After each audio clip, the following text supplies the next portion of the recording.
ही जी बाब आहे सामाजिक वनीकरण या अनुषंगाने सांगोला, पंढरपूर, मंगलवेढा या तालुक्यातील मंगलवेढा परिक्षेत्रामध्ये 33 कोटी व 13 कोटी वृक्ष लागवड योजनेअंतर्गत त्या ठिकाणी काम झालं, परंतु त्या ठिकाणी 5 लोकांनी तक्रारी केल्या। जगन्नाथ तुलसीराम चव्हाण, दीपक माणिक राठोड, लक्ष्मण श्रीमंत सबळी, सुधीर बबन शिंदे आणि दादासाहेब गोरख चव्हाण।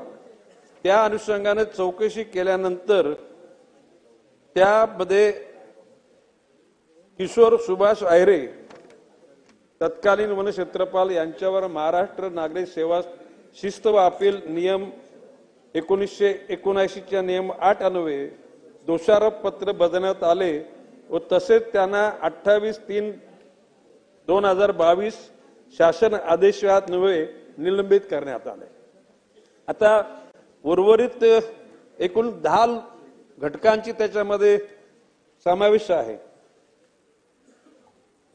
सुरुवातीच्या आलेल्या अहवालामध्ये काही अधिकाऱ्यांवर दोषी ते नसल्याचं निदर्शनास आणून देण्यात आलेले, परंतु तरी सुद्धा सूक्ष्म चौकशी करून त्या अनुषंगाने या घटकांनी एखादी गोष्ट चुकीची केली असेल तर त्यांना जबाबदार धरून त्यांच्यावर कारवाई करण्याकरता एकूण अहवाल अप्राप्त झालेला नाही, अप्राप्त आहे आणि जसा अहवाल प्राप्त होईल तशी कारवाई करण्यात येईल।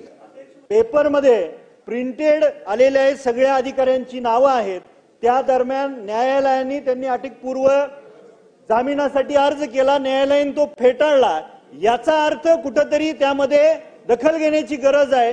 आयपीसी 420, 463, 64, 65, 66, 67 आणि 71 त्या फॉर्जरीचे कलम आहेत आणि त्या फॉर्जरीची कलम तात्काळ अटक करण्यात येते त्या कलमाखाली। तरी सुद्धा संबंधित पोलीस अधिकाऱ्यांनी आणि वन खात्याने त्याच्याकडे दुर्लक्ष केलेलं आहे।